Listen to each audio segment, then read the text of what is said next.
We're not very scripted this morning. Some of us may have our pets show up in the video. We may have some spouses pop their heads in. That's okay. We're just going to try to keep it as grounded, but as inspirational and informational as possible.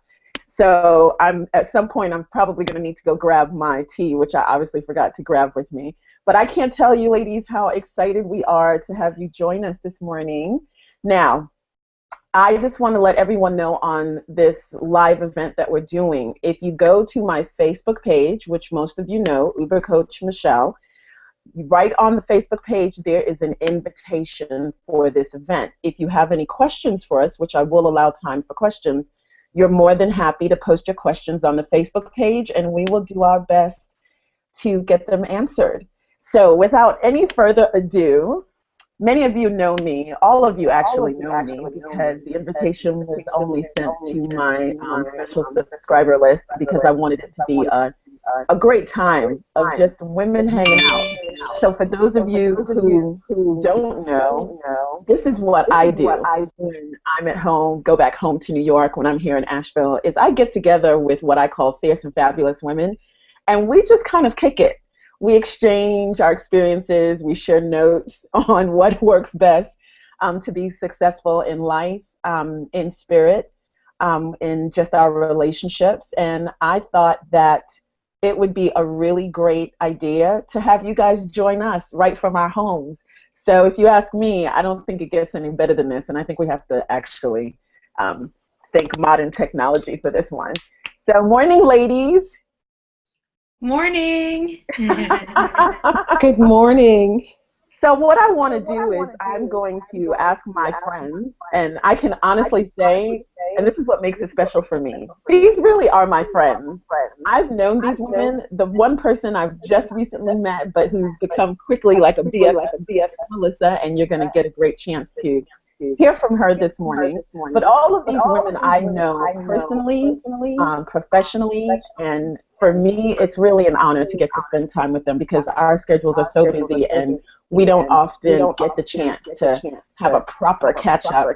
So for those of you who are watching us live this morning, like I said, we're not scripted. So for some of us, this is the first time we've seen each other in a couple of months, and I know for Maria in a couple of years, actually. So what do I'd love to introduce my special guest, and I'm going to actually start with Zawadi. Zawadi, why don't you say hello? The background on you. The ladies know who you are. Good morning, ladies. It's snowy here. I'm not sure where everyone else is, but it's cold and snowy here, but I'm happy to be joining the call this morning. I currently am the owner and founder of a media relations company called the Original Media Group. It was founded in the year 2000, and in 2013, I launched the Brooklyn Reader. And the Brooklyn Reader is an online, hyperlocal daily news site, daily news content to the residents of Central Brooklyn, which includes the neighborhoods of Bedford-Stuyvesant, Crown Heights, Fort Greene, and Clinton Hill. It's a very exciting venture for me because I have returned to my first love, which is journalism. I started out as a journalism major, actually, and took several languages, was intending to be a Christian Amanpour, traveling the world to different countries, using my journalism skills. But right out of graduate school, I got the opportunity to work as a communications director and press secretary for a New York City congresswoman, the first congresista elected to the New York House of Representatives. Her name was Nydia Velázquez, and I wrote all of her statements and floor statements and press releases and op-eds in both English and Spanish. Got a chance to use my dual languages. And what that did effectively, without me even knowing, was putting me down the public relations track. And from that point on, I was pretty much hired in the public relations field and in the public affairs field. And so for the next 13 years, I did PR.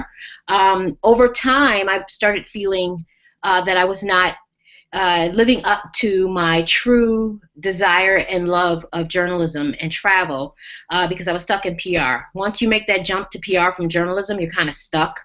and it's hard to go back. You can go from journalism into PR, but it's pretty difficult to move from public relations into journalism. But in 2010, I had the opportunity to start writing for the New York Times. They were starting a new platform for news called Hyperlocal, which instead of covering regions and cities, they were beginning to cover block by block reporting. Wow. It was a new format, and this is in 2010. It was a new format. It was experimental at the time, but it seemed to be taking off with the blog culture taking off as well. So they gave me an opportunity to come and write for them for a year and a half, and from there I was referred to AOL's new platform that was launching as well called Patch, and was the editor for Patch, then hired for 2 years covering Bedford-Stuyvesant. And after Patch actually folded in the Brooklyn neighborhoods, I was going to go to the Associated Times, continue my journalism, and I had a couple of people in Congress and also a city council person encourage me to continue doing what I was doing and open a hyperlocal platform in the central Brooklyn area. And so that's what I did with their support. And it's been a year and a few months now, and the platform is doing very, very well. I'm very excited, learning a lot, and it's growing. And here I am. I'm back to my love of journalism and enjoying the ride. Yeah, only you, Zawadi, would roll off a biography like that as if she was just saying, yes, I just kind of went to McDonald's and had the #1 Big Mac. I'm like sitting here like, are you kidding me? And just so that the ladies who are joining us this morning, I'm going to tell them and keep it very real. When we had to get the bios together, I was cracking up because every single one of these women on the call have such extensive pedigrees. I could not imagine, how am I going to get this into one paragraph? So I am excited that all of you get to share a little bit of who you are and what you do. So without any further ado, the lovely and fierce and fabulous Keisha, Dr. McManus. Oh, good morning, everyone, and thank you for calling me fierce. I love it. I like to think I'm more of a fierce mom than anything else. And Zawadi, you were talking about the snow outside. My daughter's outside rolling around in it right now. We're in Kingston, Massachusetts. So good morning, everyone. Good morning. I've had a really thing sort of turn to my career. So to talk about it, and I was listening to Zawadi talk about sort of the path. I could be here for hours, and I'm not going to do that to anybody because I'm sure not everyone has had their coffee yet. But I started my career in education at the age of I have at the age of 13 years old, and it was really looking at what it means to work in school districts and looking at educational disparity. I grew up in the inner city. My mother, who is fabulous, fierce, and wonderful, and almost 80, was an amazing single mother. And she taught me the value of education. My environment actually taught me that education mattered, but it only mattered to a certain particular group of people. And I always questioned that. And so that question, that continued question, had led me from Inglewood High School to being the first person in my family to graduate from college. And then wanting to continue that question of how can we support all of our communities in not only reaching their best selves, but also having workplaces that supported that. And so now I'm looking at the building of my firm, and we're in our 2nd year, so my daughter's actually older than my firm. And I have an amazing group of professionals that work with me on career, leadership, and organizational development in a variety of organizations. I have a very strong commitment to social justice, as does my entire family. And I'm just really excited to be a part of this conversation. This is a really spiritual experience right now. Even though it's virtual, we still have energy. We still have And I am more than proud and honored, and if I could, I'd give her a really good bear hug for the ladies who are joining us live on the call today. Keisha is also one of those new people in my life, and I cannot tell you, just this week, you have to have those ladies in your life that pull you back from the edge, because we had one of those woosah moments this week, and I was just like, Keisha, I need a minute. So I am very excited that you're on the call too, sweetheart, because I know both you and your husband, with the work that you do in the community and being parents, to just take this time out. I know how I should say special I feel to get to spend this time with you as well, and for everyone else too. So without further ado, this is somebody for me who is very special. I've always loved and admired this woman from afar, up close. We've always kind of been in the same circles. I guess you could say in our younger years, we kind of grew up together in church. I guess you could say that, Maria. But she has always inspired me, because for me, this woman really lived who she is and used her skills and talent to really bring a level of consciousness and awareness to a lot of global issues. And so without any further ado, I'm going to let her tell you her background. But Maria, why don't you share yourself with us? Oh, Michelle, you're making me choked up. Well, life is a ride. It's an adventure. And I'm really honored for you to invite me to speak to women, because I think it's where we find our strength coming together. And the world's a little bit crazy, and I think there are some people who figured out the secret formula is to keep women apart, because when we are together, we're amazing and we're strong and we are fierce. But I definitely see that there is a nefarious plot out there to make women forget our power. And so you bringing us together today on a Saturday, and of course, Saturdays, there are so many opportunities to say, well, I've got this going on, I've got that going on, and I really had to stop and think what's important to me to make sure that I carved out this time, and I'm really glad that I did. I apologize, my eyes are puffy, my allergies just decided to kick in yesterday, so I look like I'm falling asleep. But I can tell you, I'm quite awake. I am enjoying hearing from your friends and meeting new friends. So, ladies, first of all, I want to say good morning and thank you for this opportunity for us to share. Quickly, I knew I wanted to be a journalist when I was 12, and I was very fortunate and blessed to be born into a family that listened. And especially my mom, I think she really wanted to be a journalist, and she was an amazing social worker like my father. So her inclination was, what do you want to do? I'll find an outlet. And so I have a twin sister, and she found a little local access, almost Wayne's World-esque place.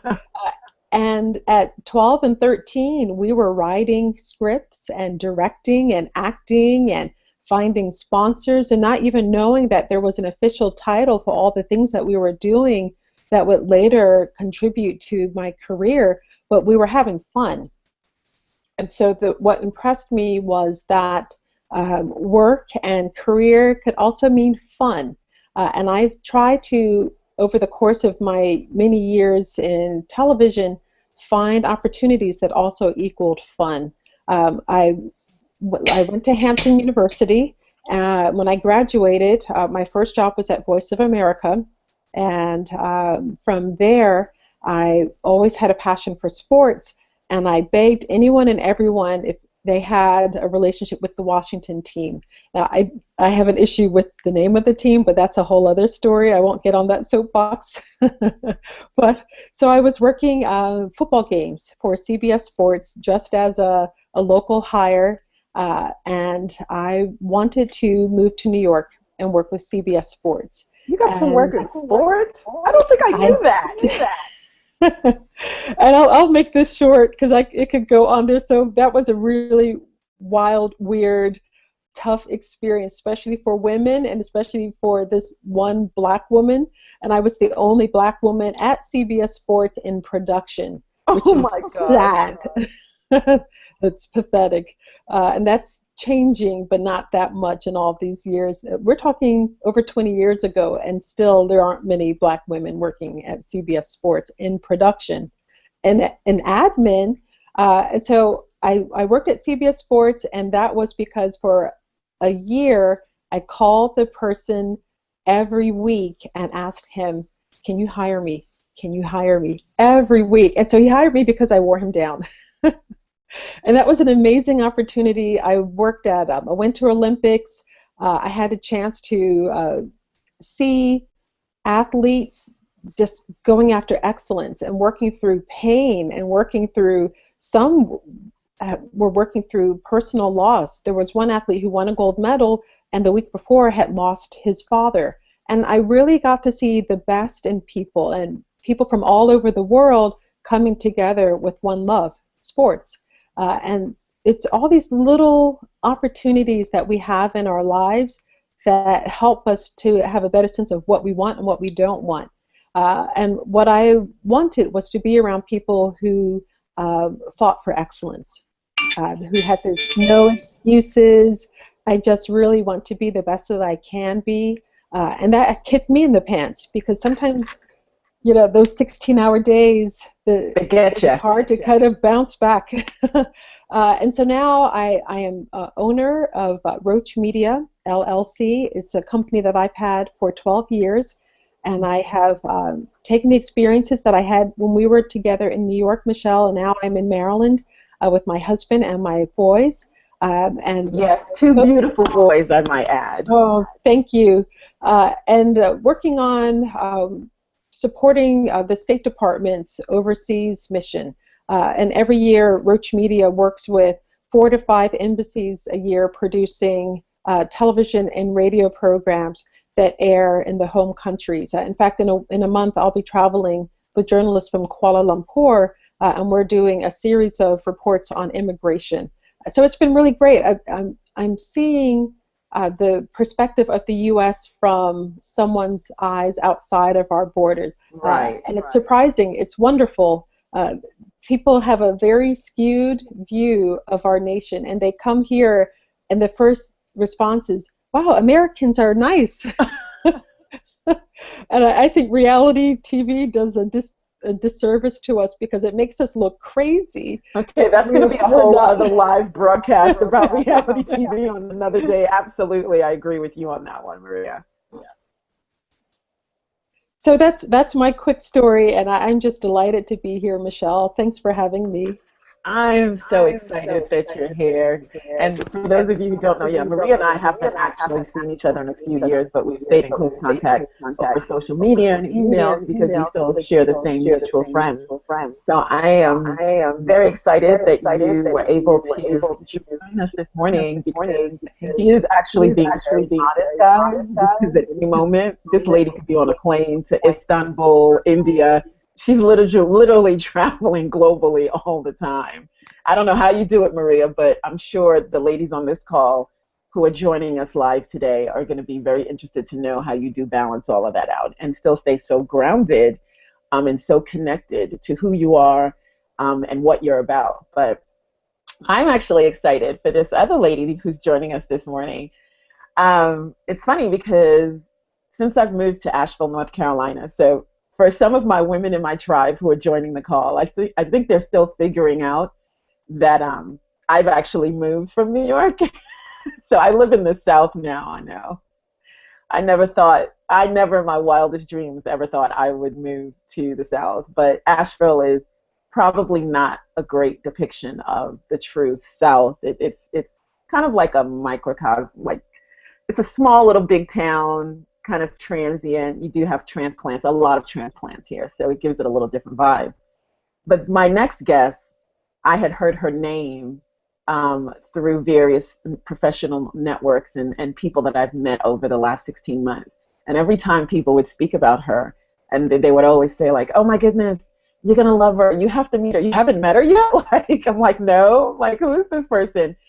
And it's pretty amazing because we were meant to collaborate on a project together, and it kind of morphed into something else, and it's being done by some other people now. But because of that impending project, we decided that we would just kind of meet each other so we would know who one another was.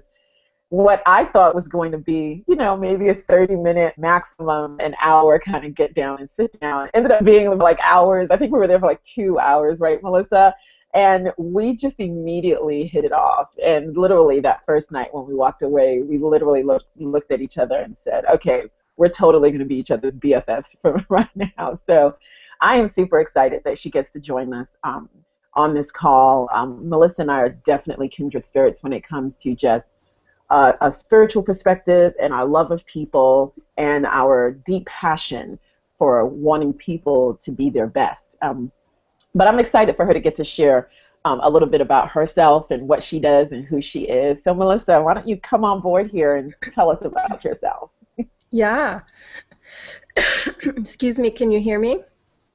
Yeah, we can hear you actually. Okay, fantastic. Well, so the funny thing is, I heard Michelle give a presentation at my workplace, and she was very different from most of the people that give these sorts of presentations. And I saw your email, and I saw you had a coaching business, and I was intrigued, and so I went to your website and read all about you. And one of the things you put in your little bio is that you're open for new adventures, and I was like, I'm just going to invite her out for coffee. So she's open for adventures. She'll say yes.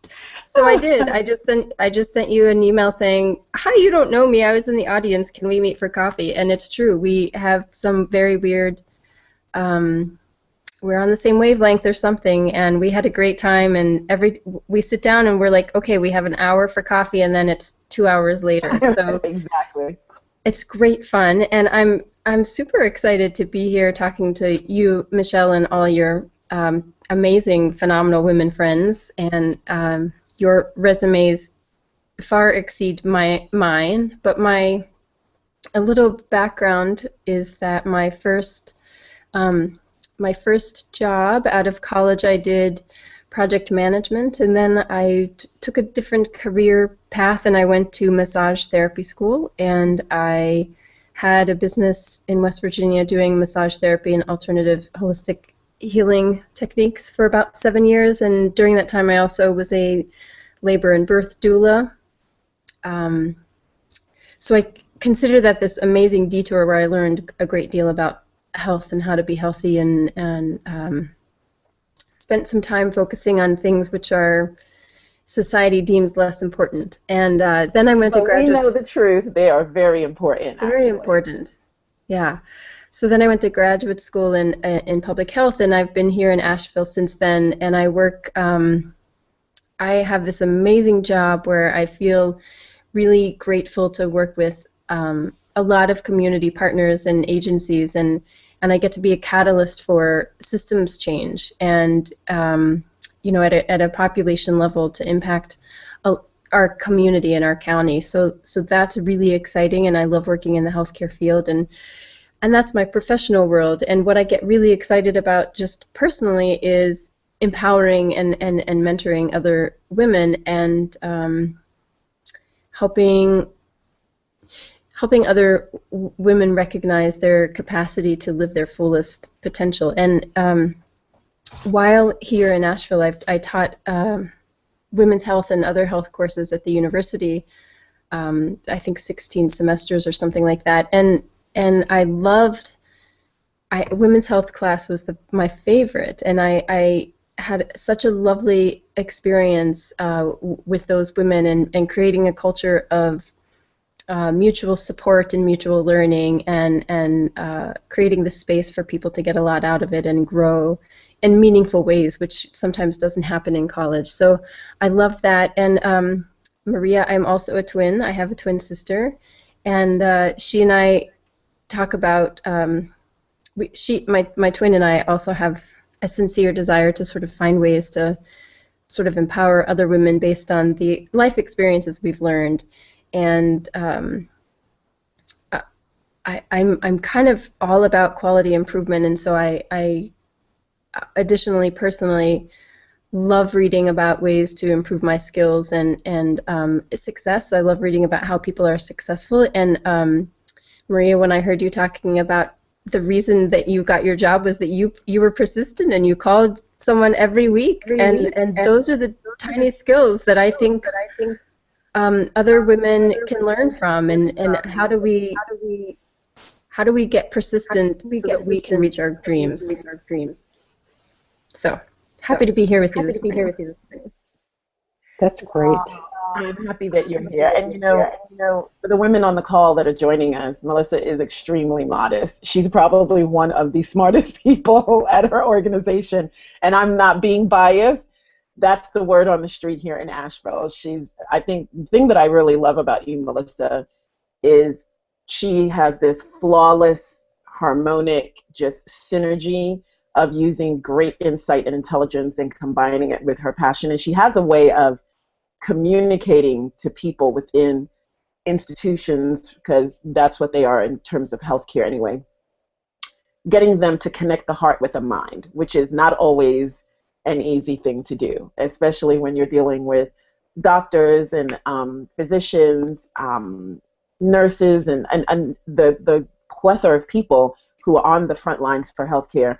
And they're pulling these long hours, and they're dealing with patients, and they're going through these grueling schedules, and they're having to deal with people's stories. And definitely, Melissa is definitely one of the people here in our community who is a catalyst of change in terms of really bringing an awareness to everyone across the board on how to maximize where they're at in their lives, how to maximize their experiences, because as you all know, we're all connected. So how we choose to show up definitely ripples forward in the world.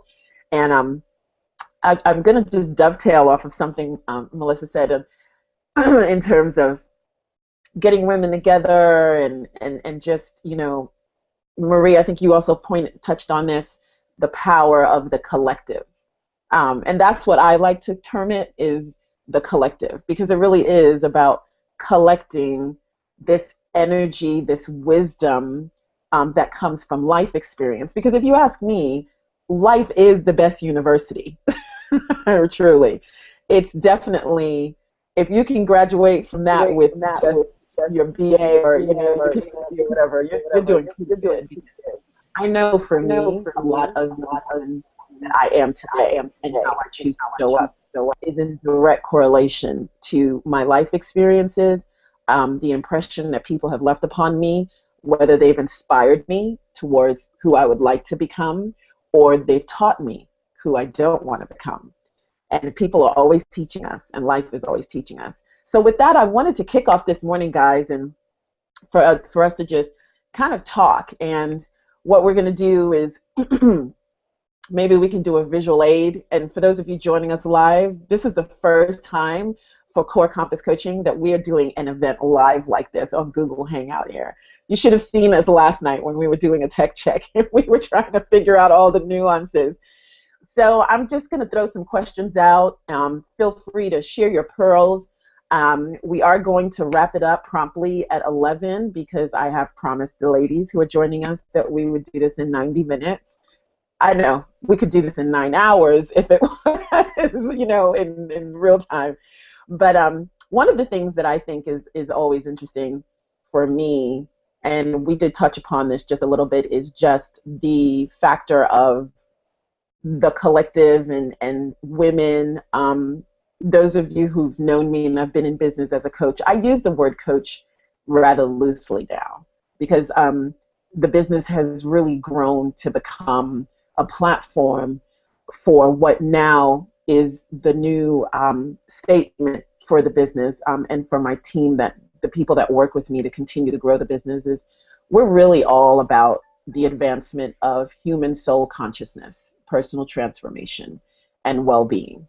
And however myself and anybody else that I work along with and partner with, however we can be catalysts for that, assist other people in the transformation of their lives, help people to transcend perceived obstacles or things that they find extremely challenging and difficult to overcome. Absolutely, I'm all about that. And I love when I see other women who are on their A game. And for me, being on your A game is not necessarily about being perfect. It's really not about being perfect. Yeah, I'm sure for those of you joining us this morning, you're going to get to hear some of our, a little bit of our war stories. But what I love about each and every one of these women is their realness, just their tenacity, their resilience, and their tough love. I tend to be drawn to strong women. That's just me. And for me, true strength is in those moments of weakness, having the capacity to still be vulnerable, to still keep your heart open, to still step out of your comfort zone. Those things to me are just brilliant. They're amazing. I struggle with words sometimes to really capture that emotion, but it inspires me because it helps me to know that having an impact is not really about having it all together. It just really isn't. Would you ladies agree about that? Absolutely. Do you mind if I jump in? Yeah, go ahead, jump in. And I think Keisha wanted, I saw Keisha trying to pop on, so Keisha can pop in after that. Uh, so the one thing that I think I'd love to see in this transformational power and the collective is for women to be able to say, you know, sometimes this is hard. I'm learning that myself, and I think that as we are able to express that more together amongst each other, that we can be really honest about that. And I'll give a quick example. In 2012, in January, you know, businesses and being a small business owner, you've got good years and bad. I've had six-figure years, and I've had years where, frankly, I was on Medicaid, trying to cover my health expenses for my family. And so this was a Medicaid year, and I was sitting at home, and I was struggling to bring in new business. And during that time, it was when Trayvon Martin was shot and killed in Florida. And I'm sitting at home, and I'm thinking, I'm just a mom of two little black boys. I don't think anyone's child, any color, should be shot and killed walking home from a store. And I created a petition. And the petition inspired other women and men. And in 3 weeks, there were 500,000 signatures. And during this time, I was home with pneumonia. And I want to share that story to inspire other women that sometimes when things look just tough, rough, like you don't know what God is doing in your life, or the times when you are most needed and most useful. Like that in the last 2 years has helped me pursue my dreams more than anything else, because I really just didn't know what to do, except I knew that something happened and it was wrong. And for women, and very influential women, to support it, I felt like, you know what, I can't minimize my gift to this world and the talents that God has given me, because I can't pay a bill. Right. And I'd love to hear, you know, the other wonderful women on this call, what your thoughts are, because I think sometimes it's when we're weak that we are the strongest, and those stories just really inspire me. Girl, you're giving me chills just saying that right now. Keisha, what did you want to add to that? Because I did see you wanted to jump on that question. Oh, there's just so much around that. Just minimizing our gifts, minimizing the power of our connection, and connecting that with some sort of monetary component. That's where we get lost. I know one of the things that we talk with our clients about, especially women, is helping them understand that they are not a fraud. You are the real deal. The fraud piece comes from thinking that we're all mediocre. That's not where we have been designed. That's not how we've been designed. Okay, hang on just a minute. Let me go get my notebook and pen, because clearly I need to be writing notes right now, because you ladies are giving me chills. I'm sitting here thinking, oh my gosh, yes, yes, keep talking, absolutely. And that piece, Maria, when you talked about the death of Trayvon Martin and so many young men like him, and what that meant for all mothers, all women, and how we should have mobilized and continue to mobilize around those issues. Those are the spaces when, if you're having that internal dialogue around, should I comment? Should I connect with another woman around these issues? If the should you question comes up, the answer should be yes. Should you feel moved that this mother lost her son in a violent, unnecessary way? Absolutely. Do you have the power to make change? Absolutely. We make change every single minute of the day. However, what happens is I think we listen so much to the media, and we give so much, and I know we're going to get to that conversation, we give so much of our power to the media and other people that we don't retain enough so we can do the real work. And I think that that's one of those issues. So I'm going to be quiet now because I'm starting to get preachy. I got to stop. That's okay. That's okay. Preach it, Keisha. Absolutely. I should warn people, my father was a pastor, so I might get real evangelical with it, but calm me down. That's okay. I think we all can relate that there are things that really pull on our heartstrings, on our soul strings, that call to us. And you're right. We do shrink. We do step back. We pause. We doubt ourselves. We question ourselves. And I'm loving that this flow already. Clearly, universe and spirit was working because the right women were on this call today. Because that's what I really want to talk about is power. Because for women, we struggle with that word often. And I know that's been something for me that growing up, it wasn't looked kindly upon to be this powerful woman. You know what I mean? There was so much negativity attached to that. The image was very screwed. And it's funny because I come from a woman full of powerful women. I mean, no joke. But yet, even in all that glory and all that power and having just this resiliency and this strength, I mean, my parents, my family, they are Latinos, Afro-Latinos. My mom grew up, born, raised all of her life pretty much in Panama. So was my father, my stepfather, my whole, aside from the first generation born cousins here in the States, everybody is from Panama. And I remember even as a child, just comments being said about, children must be seen and not heard. And even as I became a young lady, it was always about being this demure, quiet, understated, if I laughed too loud. And I just remembered it being, I mean, with love, because, family and friends, they mean well, okay? They're not trying to squash your dreams. That's not what this is about. We're not pointing the finger, but really just bringing an awareness to what the different variables are that we may not even be conscious and aware of that are definitely influencing the way that we see ourselves, the way that we're making choices on how we're showing up, and even what we believe we're capable of, and most importantly, what we think we're deserving of.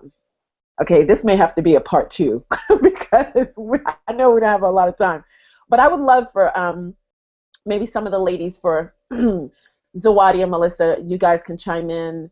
What do we think about when we hear the word power? Like, what does that mean for you? What does that mean, living a life of power as you've come into womanhood? Because I know, again, that's a word that I want us to get very clear on what true power is, because I know that I have my perspective on what it is, but I'd love to hear what you ladies think about that.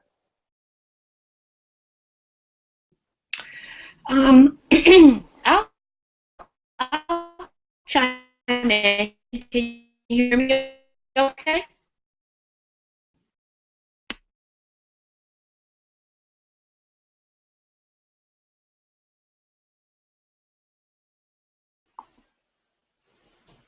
Can we hear Zawadi? I'm not hearing her.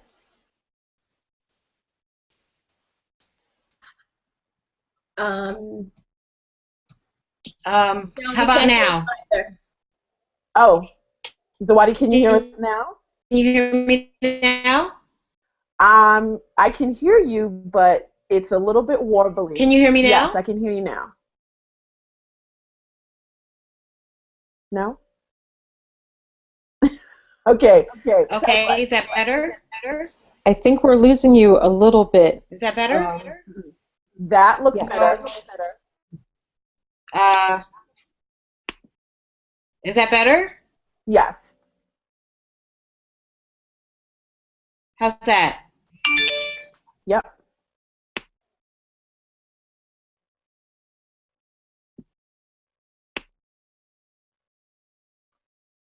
No? Okay, so what I'll do, I'll just say, I'll tell you what. Why don't I just ask Melissa to jump in, and we'll let Zawadi work on the technical. I'm so sorry, but what happens when you have modern technology? So anyway, Melissa, what would you say the word power means to you, or living a powerful life? Well, when you were talking, Michelle, I was thinking about Sheryl Sandberg's book, Lean In, and that book was so illuminating for me. She talked about a lot of ways that our culture sort of gives women the message that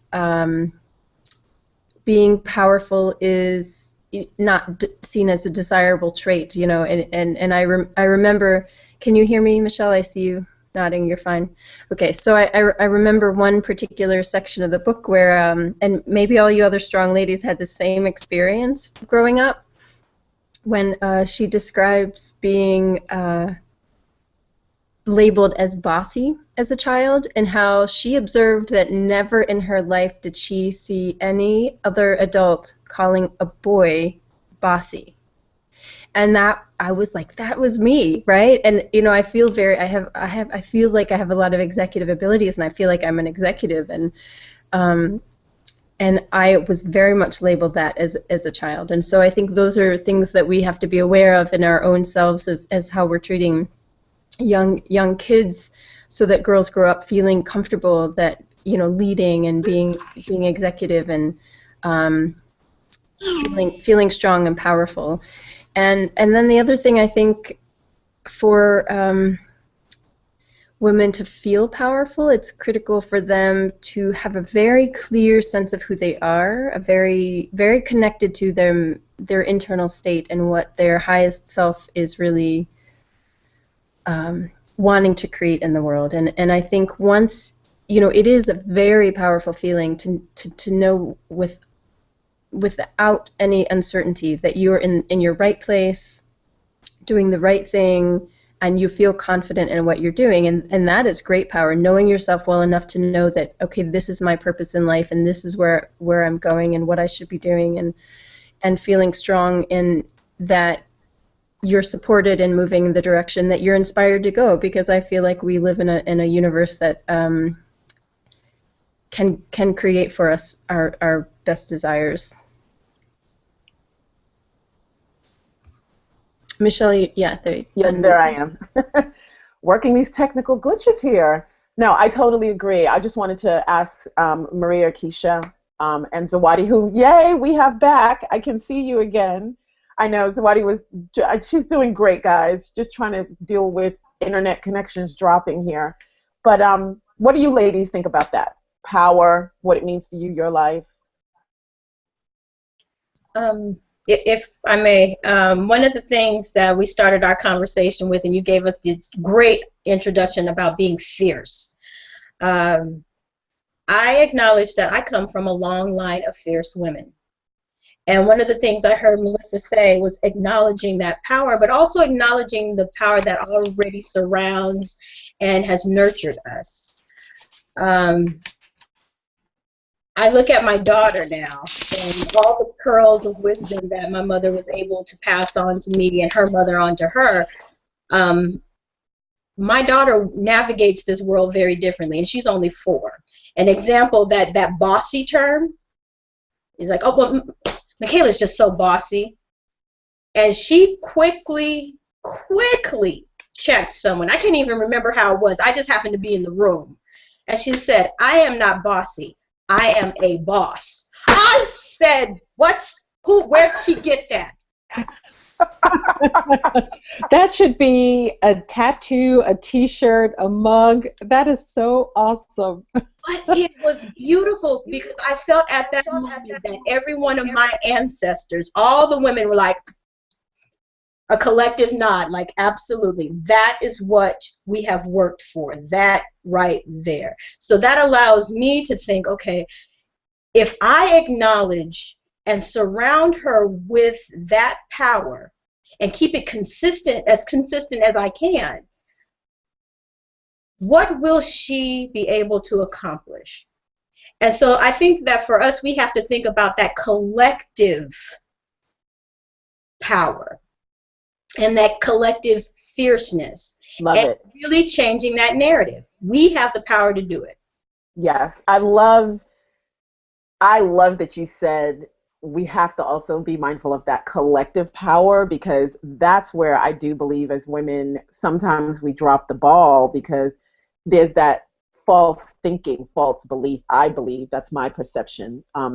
That power is this singular thing, and so it causes us to stay lonely, and it causes us to get into this energy, this vortex of competitiveness, of comparing ourselves, when it's because we're not recognized even in tapping into the collective power.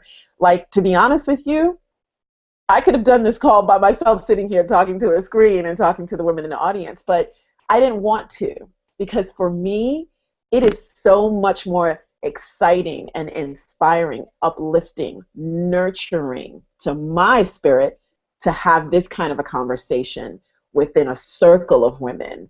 So thank you for pointing that out, though, Keisha. I think that was really great. Maria Zawadi, did you want to chime in? Did you want to try?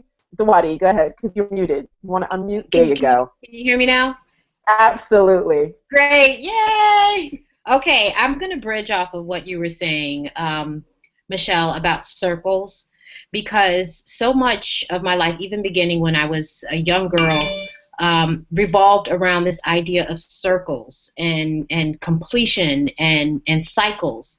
And I think that that's key when you think about what us tapping into our own power, because I truly have believe and have learned through life experiences that life is about currency, and life is about giving. And I believe that we're all born with a set of unique skills and talents, and that our ultimate goal in life is to identify that. Some people can go their entire lives and not be able to identify that. But our ultimate goal is to identify that, and I'm a spiritual person, so I'm going to reference God, but I believe that God has given us these set of unique talents, and our ultimate endeavor is to, A, identify that, and then give it away, give it all away. And I've found that I get my power most when I empower others. And I have found that my power comes from communication. My power comes from writing. My power comes from conveying ideas and information. My power comes from talking to other people and allowing them the space to identify their power. And once we live in that, once I have learned to live in that truth of always leveraging information, my skills, talents, resources to help empower others, I get filled up even more. So that's what I'm about. I'm about currency. I'm about flow. I'm about identifying, truths and helping other people do that as well through my unique set of skills. And you say circles, you say bringing us together here. That's a part of that whole process as well, is us continuing that flow and that currency of information. And it only amplifies the inner circle, which helps to help empower other people in the outer circle. And if they continue that, it grows and it grows. So yeah, that's what I try to do on a daily basis, is always identify today, what am I going to give? What am I going to do? How am I going to inspire? How am I going to improve? Yeah. Yeah, that is awesome. You ladies are rocking it out. What can I tell you? Okay. I do want to say, because I did get one question from our audience already, for those of you who are interested in getting in touch with my guests, which I'm more than happy, and they would be more than happy to, I will make sure that everyone who joined the call live today, that you have all of our contact information so that you can do that. That was just one of the questions that popped up. So I'm glad. I'm definitely, as each of you are sharing, I'm just feeling this little proud moment of validation of like, yes, that's why I love her, yes, because it makes sense. Not that I ever forget, but I always hear this question, and to me it's not a mundane question, because the response to this next question that I want to put on the table for us to hash about, it changes depending on where I'm at in my life or what might be going on. So I want to put it on the table, and the question is, if you could go back to your younger self with this theme of power that we're speaking of, being a woman, owning our power, what advice, what tip, what little insight would you share with your younger self from this place, from this space and time, this time continuum where we are right now? What would you say? And I'll go last. I have something to say. Go for it. To my younger self, I would tell her to trust the process. There was so much I was feeling in terms of just excitement as a young 20-year-old coming out of graduate school and entering into the workforce, and just in so much excitement, enthusiasm, which is great. When you're that young, you need that little adrenaline push to get you out there and to give you confidence. But there were things that I had envisioned for myself to happen that didn't happen immediately, that I felt at the time deserved to happen and should have been happening.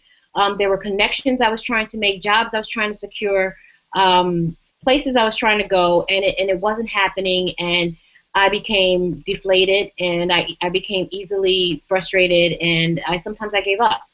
And it took a while, probably until my mid-30s, before I started understanding that the process requires that you trust the flow and understand that you can have a vision that you set forth in front of yourself, and you can have a set of goals, but it will only happen as soon as it's supposed to happen. All those things that I have envisioned for myself back in my 20s that I wanted to happen immediately, that didn't happen immediately, have eventually taken place. So you run toward goals, and you continue to run toward those goals, but do not give up if you don't reach those goals in the time that you have prescribed for yourself, because as long as your heart has set forth your intentions, you're going to reach it, but you have to allow the process to teach you the lessons along the way to be able to achieve those things. And sometimes the lesson is you're not supposed to receive it. So I just, I felt so many moments of just deflation as a young person when I should have just relaxed and believed and understood that everything was happening in the correct order that it's supposed to happen, as long as I kept my eye on the prize. You plant seeds this year, and they won't flower necessarily in the next month or the next 3 months. It may take a year or two, but it's all about planting seeds, sowing the seeds, and then, in the springtime they come. And yeah, that's what I wish I could have told my younger self. I love that. I love that. Keisha, what you're seeing, Keisha, you're nodding your head there. What are you saying? I just had to send a quick note to Zawadi. I love it. I love your story. And it's funny because I actually think that my younger self would have something to tell who I am now. Because in my 20s, I was radical. I was fearless. I was also surrounded by a circle of love that was uncompromised, right? In my 30s, because I was so fulfilled and had so much support, I call that my decade of deflation, Zawadi, to your point, because I was operating from this place of I can accomplish anything, and then I came into a new environment away from my circle, away from my support system, and I came up against every possible opposition that really compromised my confidence. So that was my 30s. Now that I'm in my 40s, I'm very mindful about how I go about things, but I feel that fearlessness coming back, because it's like, okay, you have done everything you could. Sanity almost was on the brink of no longer existing, and I'm still here. Now what you gonna try? So when 50 comes, I mean, just move out of the way. But I really think that my younger self would tell my 30s self, keep your circle, keep your confidence. What is there's a scripture, hold fast to your confidence, because it has great recompense for reward. Mm-hmm. And I think that if I could hear that in my 30s and embody it, things would have been very different. Fair enough. Fair enough. I saw you jump in there, Maria. What were you going to say? There are so many really vital points that are being touched on. I think the two of those, and it's probably kind of dovetailing off of both what Keisha and Zawadi have said, and also what you've been sharing, Michelle. I would tell my younger self two really important things, and I would tattoo it on her forehead. Balance, and don't ask for permission. Do it. I think I spent a lot of time, I have a really close relationship with my mother, and really trying to please her. A lot of my motivation came from just making her proud in a positive way, but in also a way where I was asking permission. And so there are a few things and opportunities that I didn't go after because I didn't have her permission. And I would tell younger Maria, you're still going to be fine. Do what you want to do. And in the end, you'll please your mother, but please yourself first. Not in a selfish way, but in a way that I felt stronger and confident. I really love, and I think I will make a T-shirt with that, what your daughter said, Keisha. I'm not bossy, I'm a boss. I would have liked my younger self to have that T-shirt on and wear that, especially around my elders, because I was breaking molds. A journalist, what? New York in television? You won't make any money. I came from 2 masters in social work. Get your MSW, girl. Get that government job. My first job out of college was with the State Department. Oh, you've got the golden ring. Why would you ever want to leave that? And so I think for a lot of women, we are too quickly put in a very small box that never gives us the idea to dream about traveling outside of our town, let alone our nation's borders. I really think that I missed the boat there. And the lack of balance leads to disease. I'm a breast cancer survivor. This year in July will be 7 years. I think yay! And I celebrate that. And I am quick to tell other women, balance. Take care of yourself first, and then your children, and then your spouses, your significant others, because when that's out of balance, you're going to be cared for, and don't let that control be taken away from you. So I'm working to be healthier.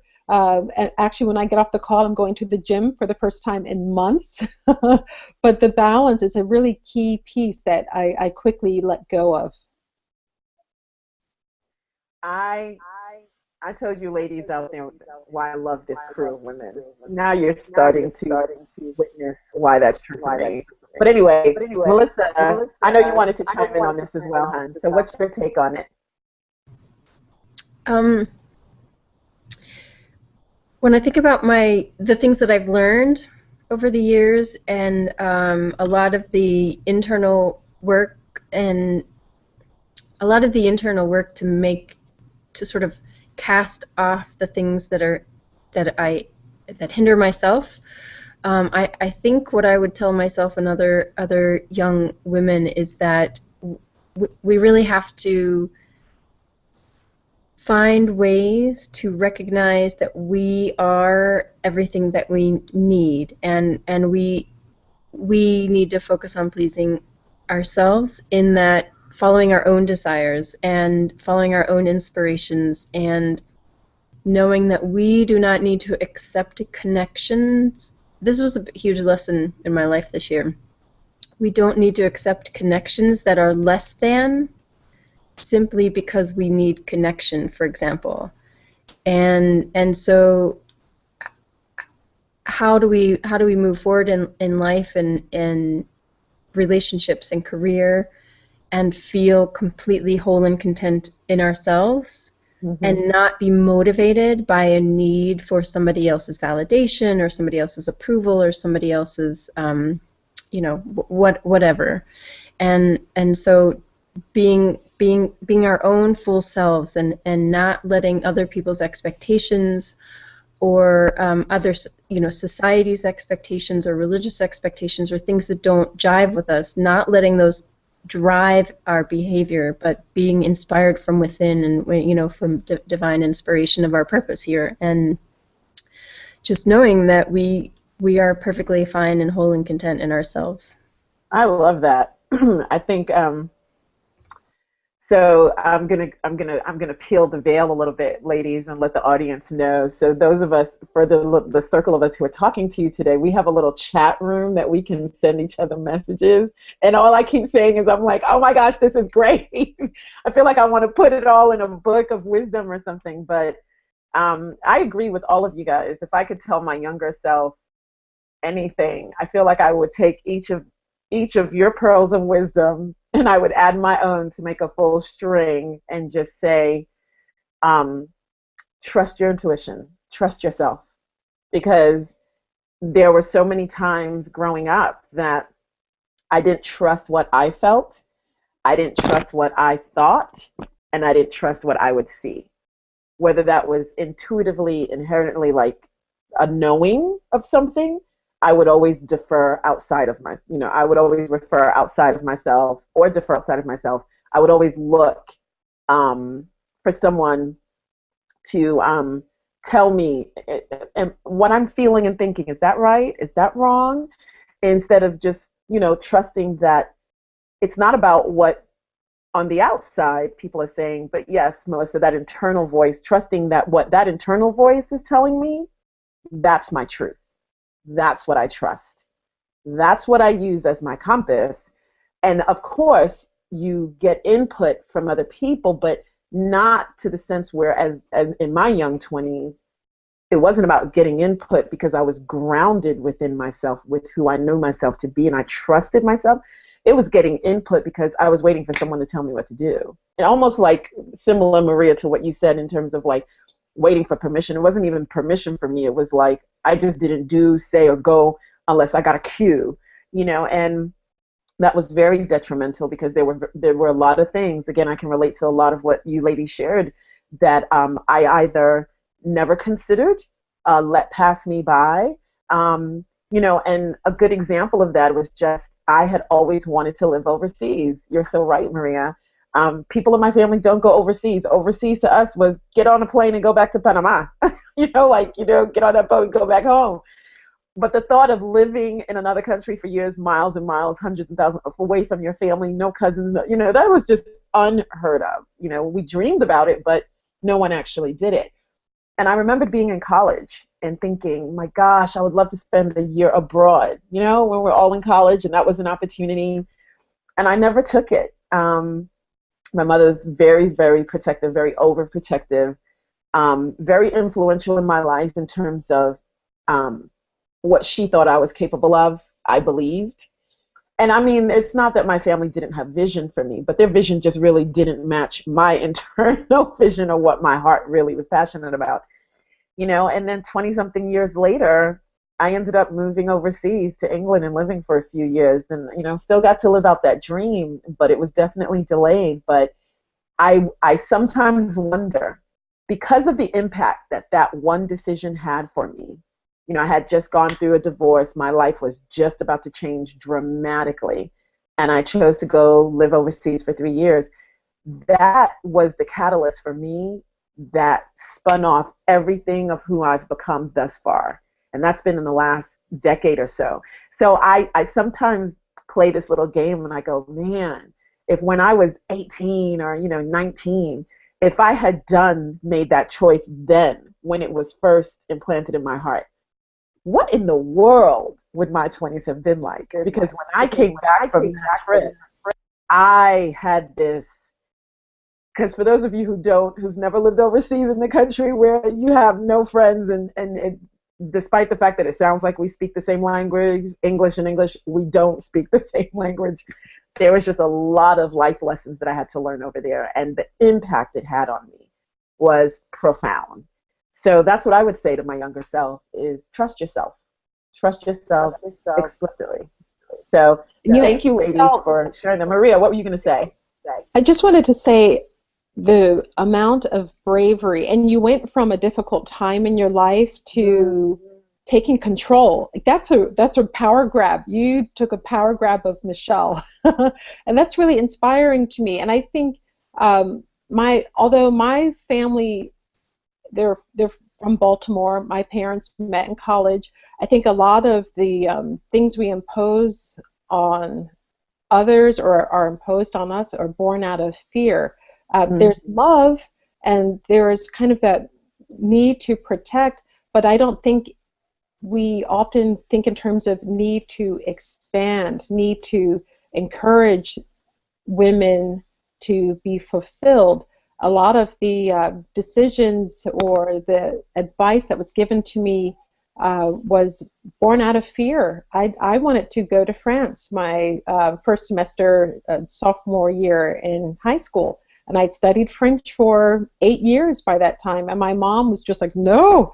And, you know, Melissa, twin sister, you know, I have a twin, we were going to go together, so it's so different. And still, there was the fear that was very limiting. And that's something that I'm, even now as a parent, trying to make sure that fear doesn't keep me from letting my children be who they desire to be. Yep. I totally get that. Maria, yeah, Maria, and also you, Michelle, and a couple of other people that have brought this up. I think it's interesting to note how much of an impact our mothers had on us. And as women, we don't often talk about it. It comes up in conversation from time to time in passing, but I think that's something to explore and really deeply think about, and understand and overcome.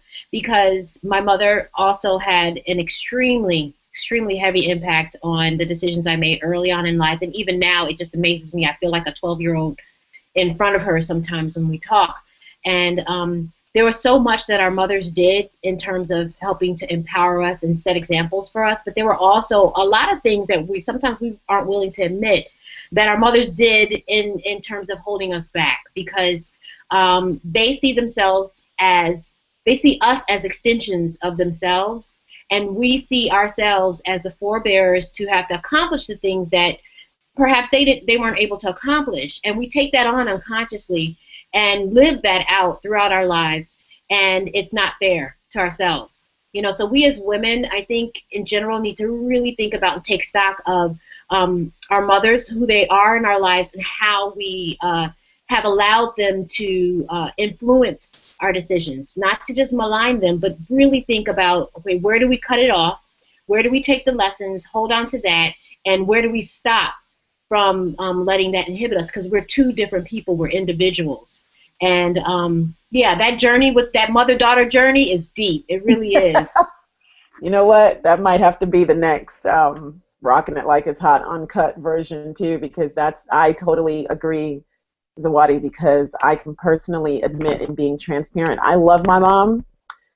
We were not always friends, but what she has just said, what Zawadi just shared for many of you on the line, if that is true for you, I implore you to take heed to that pearl of wisdom.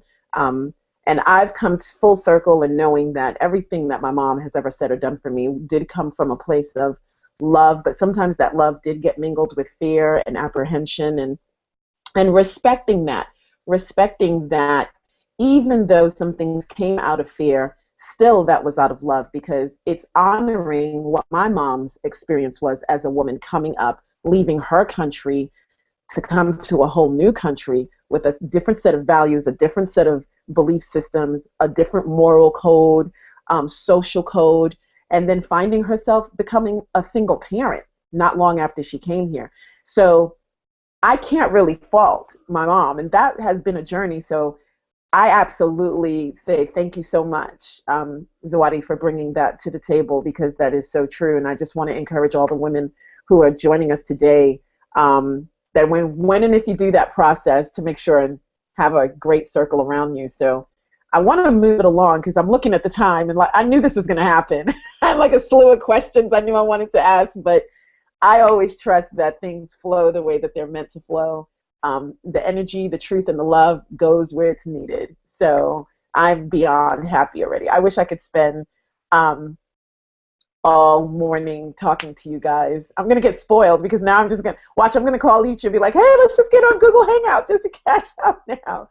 But in this vein of power, in this vein of talking about women, our power where it comes to influences in our lives, really quickly, because we're running on 15 minutes left, I'd love to hear from you ladies. I'd love for us to share what was something that was challenging for you to overcome in terms of giving your power away, and how did you get it back? What was your process? If you can kind of give it to us, you know, tight, concise, but powerful, what would you say that is? And I'm going to kick this portion off with Melissa.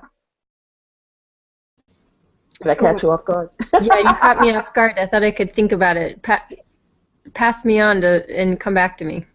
Okay. Who wants to jump in first then on that one? Wow, really, guys? I'll jump in, Michelle.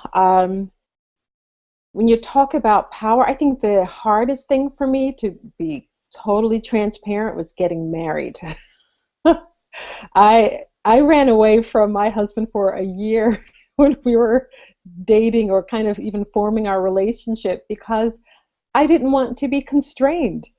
I really, as a young woman in New York, I liked the idea of marriage, and I liked the idea of having children on an intellectual level, but on a heart level, belonging to someone. My mom and dad, God bless them, just celebrated 60 years married last September. You know, my mom is 80 and my dad's 85, and so I saw the push and pull. I saw the amazing beauty of it, but I saw the push and pull, and I wasn't really sure. To this day, I mean, 15 years, my husband and I are married. Before I got on the line with you, we were having an argument, and I just thought, this is hard. But for me, it's really the hard work that I have to do. There's a lot of stuff in there that I still am growing and learning and figuring out, what does marriage mean? But I'm figuring out, and that's, to me, that's a great victory, that I'm not stagnating. I am growing and changing. I'm a year away from 50, and what does that mean? And what does it mean going forward in all aspects of my life? So I think the power struggle for me is the journey with someone. You know what? I'm glad you said that, Maria, because sometimes we don't. I'm so grateful, because there are women out there who are right there, right where you were, and it's okay for that to be part of the struggle, for that to be something that for them is a big challenge in their lives. And thanks for sharing, and just even, you know, how to overcome it. But I just have to say, a year shy of 50, my power struggle right now is trying to ask you, okay, what are you doing that you look so good? And I'm like, really, Maria? Like, you still look like you could be in your late 20s, early 30s. Anyway, don't even respond to that. But okay, so who else wants to share some of that pearls about what was really challenging for you in your journey, your transformation, in terms of losing your power? What was the biggest struggle you think might have been, and how did you kind of overcome that? Who wants to jump in on that now? Tisha? I think I will. And Maria, I want you to look at the note that I sent to the group. I have an excellent model of how to do single motherhood. I mean, amazing. I can do it with my eyes covered. But being a partner, whew, okay, so again, there has to be a part 3, not just a part 2, Michelle, part 3. Okay, you got it. So for me, seriously, there were 2 things that happened. One personal and one professional that really just put me in that state of deflation. Somebody talked about that. First was losing my sister in 2002. She's 17 years my senior. And that loss, my father passed away when I was 7 in 1980. And as a child, you really don't understand that as much. But when I lost my sister, there was something that happened in my heart that made me question my relationship with God. And so that sort of traveled with me as I was having these issues professionally, where I dealt with the everyday insults in a predominantly white institution that really chipped away at my spirit because I didn't have the kind of support I needed, because remember, my sister was gone and I stepped away from God. And that's my source. And we can call God by whatever we name, but that's what I know. And that was hard. And not having sort of the resources to say that I was hurting in such a way that I didn't know if I could ever regain my sense of self. And then I reconnected to what mattered. And it seems like all the pieces are coming back together. And I have this level of urgency in my work because I understand that loss is real. It can come at any time. It can happen to anyone. It could happen to me right now. And I think that even as we're having this conversation, I'm very mindful that regardless of all the accomplishments, I want to make sure that the women and some men who are listening know that they matter right now in this space of who they are, and that they can make a tremendous difference by just being who you were created to be. And if I could talk to my sister and give her those words, that she mattered and she was loved, I can't imagine what she would have accomplished. I think you've just really touched all of our hearts, Keisha, with that. I think that is definitely the core of everything. I'm right there with you, helping people to know that they matter. I think that's part of the pull of why we're all on this call on our Saturday morning, when yes, we could all be doing something else, to be very frank, but we understand the importance of coming together. So I just love you for that, and thank you for sharing that piece of you with me. So I think we've got Melissa and Zawadi last. Okay, so who's going to jump in? Melissa, you want to go last, don't you? She's like, yes. Okay, Zawadi. So share with us, what was a challenging time for you in terms of losing that sense of power, and what did you do to get past it? I still haven't been able to nail down that moment in terms of power as I'm listening to everyone. But I can talk a little bit, I can speak to a little bit to challenge, a challenge that resonates and continues now, from then all the way until now. And I'll frame it in this way. As women, we're superheroes. we have superpowers. We have strength that we have yet to realize. Some of us have realized it, but as super women, I mean, we really are a powerful force. We're a life-giving force. My skill has always been communication and writing, and also speaking. And beginning from when I was a little girl, I used to use that talent to hurt people.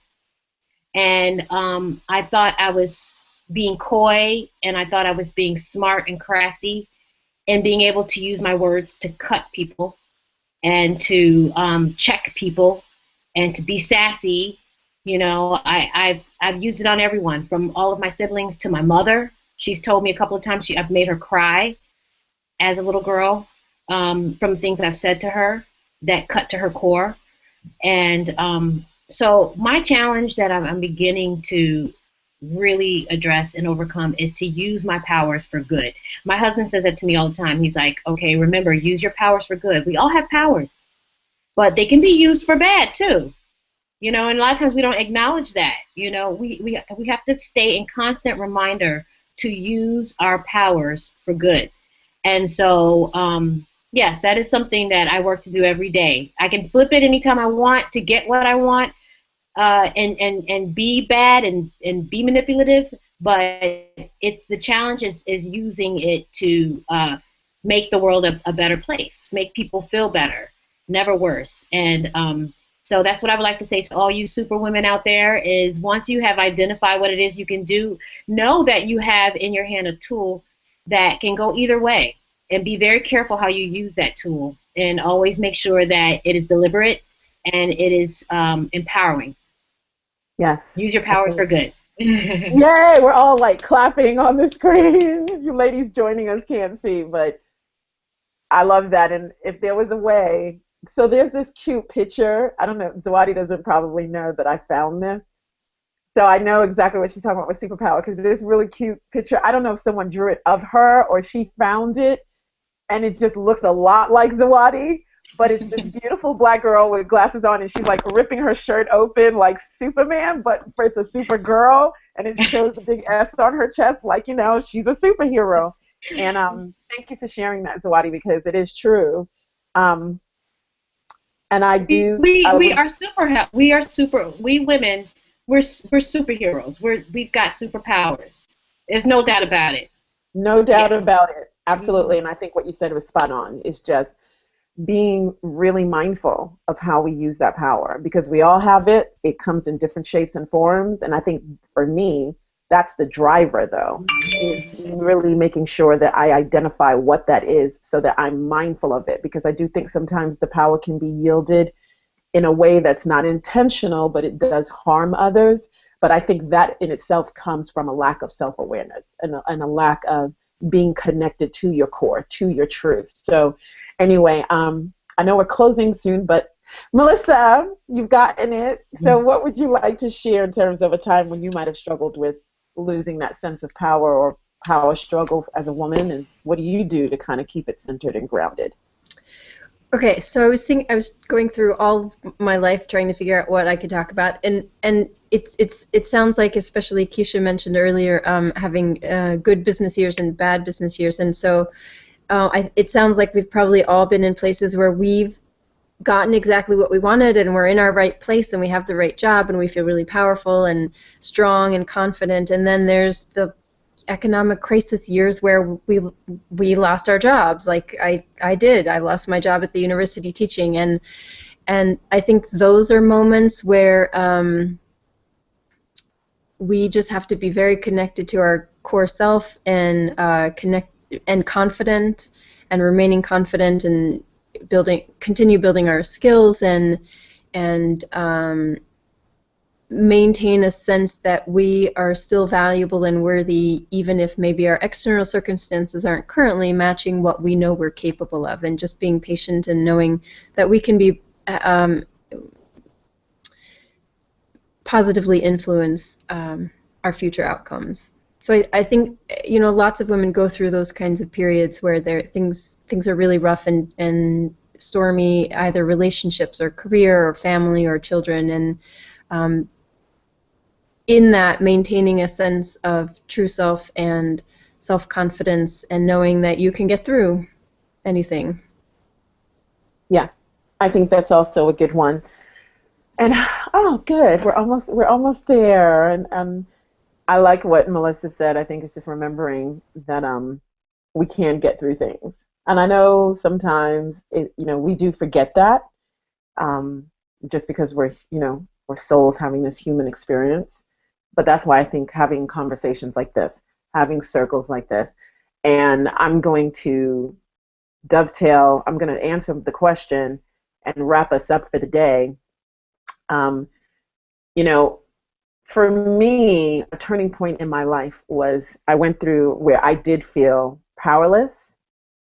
I believed myself powerless. It was a very, very dark time. I mean, similar to Keisha, questioned my faith, just didn't know what was going to happen with my life. About, what's this, 2015, Maria? 12 years ago, I separated from my husband. I left my home church. It was a time where, when people say you hit rock bottom, that was my rock bottom. But it wasn't because I was, sprawled out on some street drunk or anything. But it was my rock bottom in that all of the labels, all those deep-rooted connections for me had just either been ripped away or I had chosen deliberately to walk away. And I just remembered feeling very directionless, just void. I can't even put it into words. I was numb. And to this day, I credit these seven soul sisters, who at that time in my life would just circle around me. And I mean figuratively, literally, and spiritually, like literally circled around me, because there were so many days that all I could do was cry. I was divorcing my husband, and not because the truth is that we were so madly in love with each other, but because the connection was just very unhealthy. I had gotten to a place where, from a space of love, I just felt the best thing for our highest good was for us to separate. Still always wished him well, and things have turned out beautifully for him. But at that time in my life, all of the things that, as I was growing up as a young woman, that I was taught to expect what my life should look like, had literally fallen away. My home church, which, I think many would be surprised to hear me say this, my old home church is like still holds such a special place in my heart. I made a conscious decision to walk away from, because things just were no longer resonating for me. But that was, I can't, like, to say that was a profound choice for me doesn't even cut it, because it was my entire world.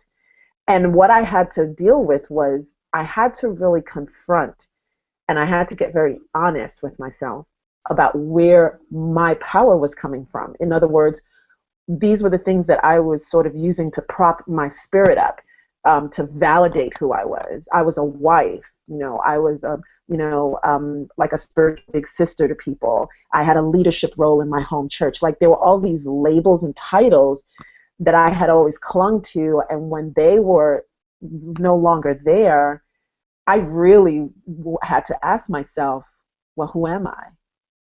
And for any of you who've ever been in that spot, that place, if you're there now, that can be a very scary place. And that was the beginning of the end, but of the true beginning for me. And though it seemed like the darkest hour, and I just posted something on my Facebook where it said, it is true, there is light at the end of the tunnel, but I guess, like, the truth is that the tunnel is the illusion, not the light. So, and I loved it. I had to post it on my Facebook wall. But what I learned through that is that all these external titles and labels that I had clung to, they were not my source of power. They really shouldn't have been, in a sense. And it's not to say, I do have a very strong faith, and I do now walk a spiritual path. So I'm not advocating either way that people believe in God or not. That's not it. The point with my home church was that it was the structure, the titles that came with being a leader within that, community, and just what all the people meant to me in terms of what they thought of me. Did they like me? What did they say? So it was definitely a head trip, to put it lightly. But through that, I really did learn that what I had always been seeking from the outside was already living and breathing within me on the inside. I just never learned to tap into it. And so now, when I do choose to be a part of a collective spiritually or not, when I am dating or in a relationship, there's a different energy that comes from it. So I'm no longer taking from it, right? But I'm instead showing up 100% and infusing it. And so that was a really challenging time, and the lesson that I learned from that was simply always to ground and center myself, and to listen to my own internal wisdom, and to feel out what feels right for me. Does this feel right or not? And then if it doesn't, taking it deeper, why is that? Question, turning to wonder, what is that all about? Why does that feel uncomfortable? Why does that feel like it's stretching me? Because sometimes being out of your comfort zone is necessary. But that point in my life was the turning point, and I tell you, it's amazing when you think things are falling apart, what do we say? They're actually falling together.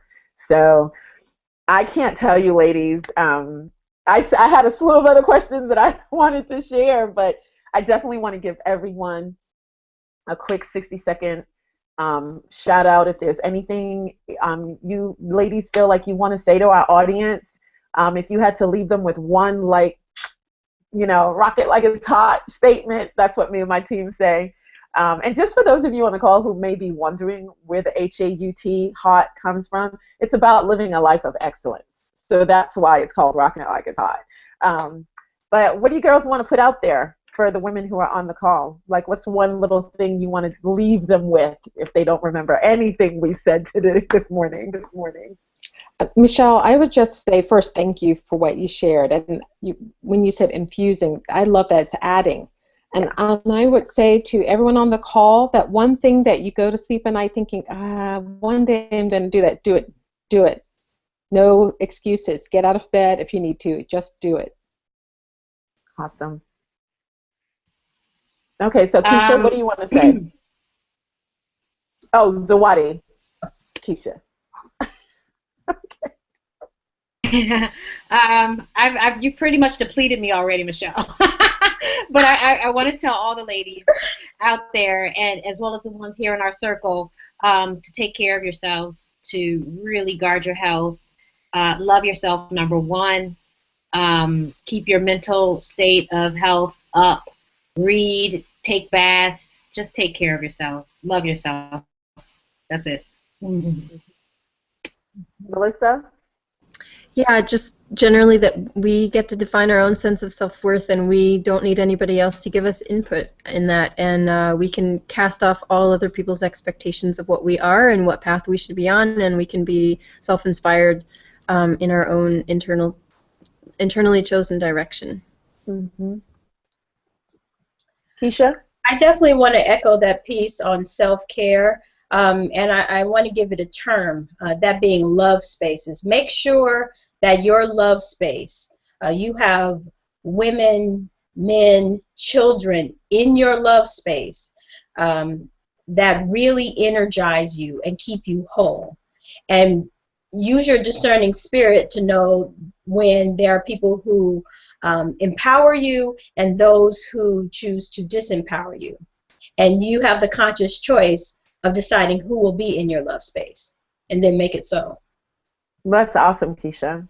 Well, I hate to say, but we've come to the end of our live broadcast, and I am so thankful for all of you who, got up this morning and chose to join us live. And for those of you who are actually going to be viewing this because it is being recorded, definitely thank you for tuning in as well. I always believe that whoever is meant to be impacted by whatever I'm a part of or not is meant to be. So, and thank you to my guests. It's always fun kicking it around with you ladies. I'm excited that I got to share a little bit of these women with all of you on the call today, because they really are fierce and fabulous, and they're a lot of fun. So I don't think, I say this sometimes, and I'll say it now. Sometimes I really feel like people they should have my friends, because they're just so great. That's how I honestly feel. So signing off this morning, thank you so much. This is Uber Coach signing off, and we'll see you on the next round of Rockin' It Like It's Hot. Have a great Saturday, ladies.